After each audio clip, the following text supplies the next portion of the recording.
Hey everybody, Steve Careford here, Bio 1 and 2 Coordinator. I wanted to do a video on how students upload files to Blackboard, how you can grade them, and what they'll see in terms of feedback once you've done that.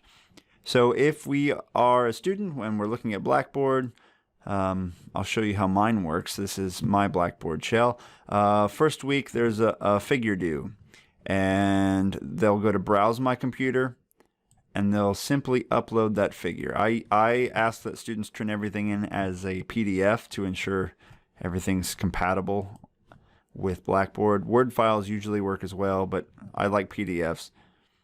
So they upload their file, and they should be able to see that it's worked.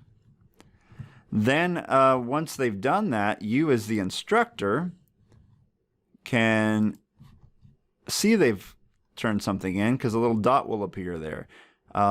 And just to show you, if a student turns something in by mistake and you want to clear it out, you can go to View Grade Details and you can click Clear Attempt, and that will erase their attempt at turning that thing in, which I do when they upload the wrong thing. Sometimes they'll upload the wrong assignment in the wrong place, and that's how you clear that out. But if I click the drop down arrow next to it and click Attempt, if they've done more than one attempt, you'll have to pick the one you're actually going to grade. But then here's the graph.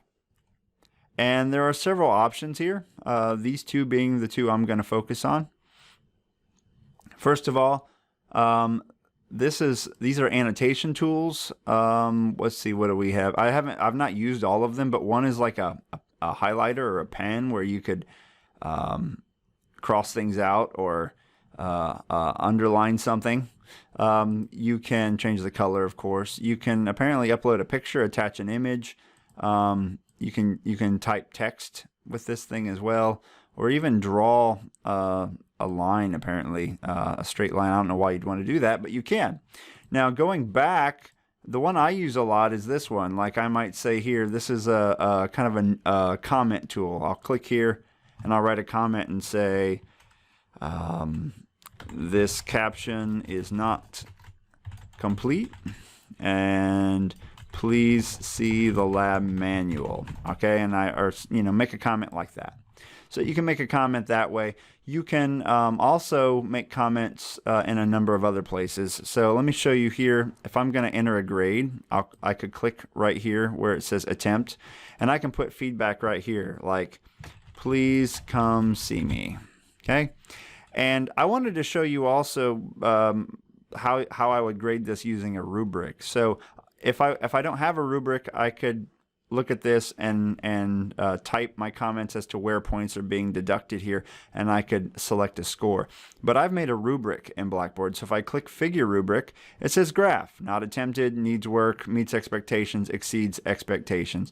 And I have info there as to what you need to meet each category. So let's say this graph, I think, meets expectations. It's pretty good, maybe has a few minor issues, and the caption is barely there, so I would just say that it needs work or is not attempted. And I can give further feedback there. Please see the example caption in the manual. And then I click Save Rubric and submit. Now that grade has been entered, and there it is, a 6 out of 10 right there on Blackboard. Now I, as a student, can go to my grades, and I can see I have a 6 out of 10 on this assignment. I can view the rubric if there was one, and I can see what was selected, and I can see what comments were made on the rubric. I can also see what comments were made in that comments box when we were grading. Please see me. Okay, there's that one.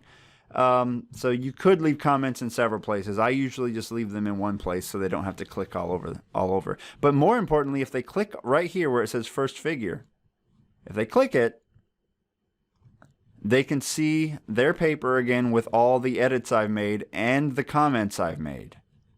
Okay? And they can save it apparently as well, so they can have that saved on their computer instead of it just being on Blackboard. So they can see the comments you've made. A lot of times students complain we don't give them feedback, and I think it's because they're not looking at the feedback. So direct them to how to view their feedback. don't show them my video, but show them or talk to them about how to see that feedback. Okay. All right. I hope that helps. If you have any questions on instructors on building rubrics in Blackboard, I'd be happy to talk to you about that.